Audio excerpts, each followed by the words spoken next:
Olá, boa noite. Me chamo William. Estou aqui para apresentar o desafio Tech Challenge da pós da FIAP, a nona turma, né, de IA.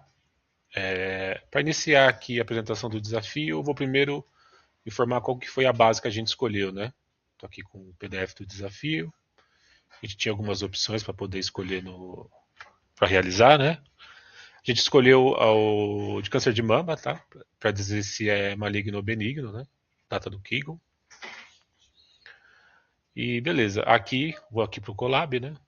Para mostrar a parte do código, como a gente fez. Primeiro a gente importou a base de dados, né, do Kaggle. A única alteração que eu fiz foi colocar as colunas em português, né, para poder ficar mais fácil para apresentar ali no final, né. Mas aqui foi feito por mim, né, o William Thomas Batista, e pelo Emerson de Araújo Amaral também. Tá? Nós somos integrantes do grupo, né. E de início a gente importa a base de dados aqui. Demos um data info para mostrar as informações da base, né. Que a gente já consegue ver que a maioria dos campos são float 64, né? Já estão mais fáceis para serem tratados. A gente consegue identificar também que o ID a gente não vai utilizar, no caso, né? O campo necessário.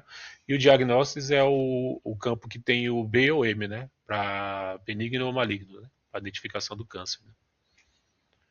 Aqui é um head, né? Mostrando só as informações do cabeçalho da base de dados. Aí, como eu falei, o ID aqui que a gente vai tirar, né? E o diagnóstico aqui que é B e M.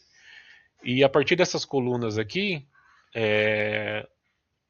dessas informações das colunas, de dizer se o câncer é maligno ou benigno, né? Esse é o desafio, né? Proposto nesse vídeo aqui.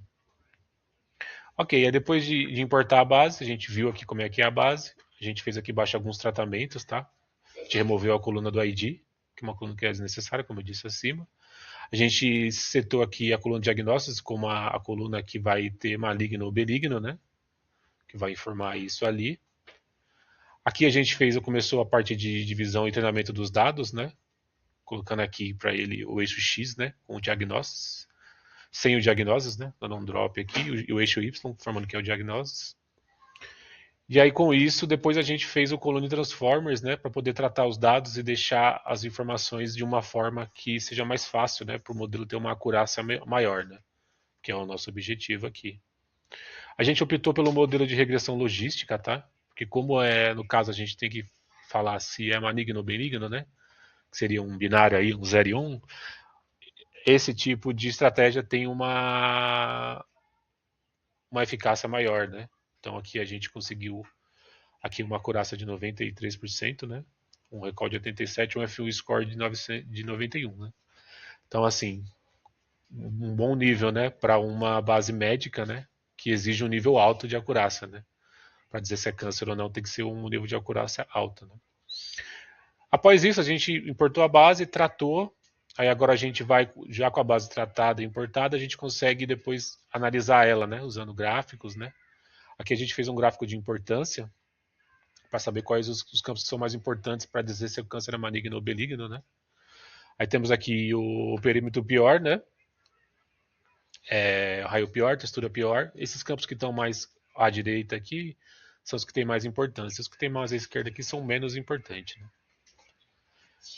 Aqui embaixo também a gente fez uma verificação de balanceamento das classes. Esse verificação de balanceamento é importante para ver o número de amostras, né? Uma base não pode ter muito só de um ou só de outro. Ela tem que ter um balanceamento para o sistema poder trabalhar bem e entender os dois casos, né? Então a gente tem aqui 350 de câncer benigno, né? E 200 de câncer maligno. Então você vê que ela está bem balanceada, né? Nesse sentido. E depois disso aqui a gente fez um gráfico de regressão linear, né? Você vê aqui que a coluna de diagonal sempre vai ser 1 para 1, né? Então ela fica assim mais próximo do vermelho. Esse raio aqui também e a textura, você vê que ele condiz com essa aqui de cima, né? Perímetro raio, textura. Você vê que tanto o gráfico de cima quanto o gráfico de baixo eles batem, né? Com relação aos valores ali. E é isso. E resumo final, assim, eu acho que pela acurácia da base é uma base possível de ser usada, tá? Por um médico. Lógico que isso aqui não dispensa o trabalho de um médico depois olhar, né? Essa base sim ou não, mas eu acho que o objetivo do trabalho era esse. Boa noite.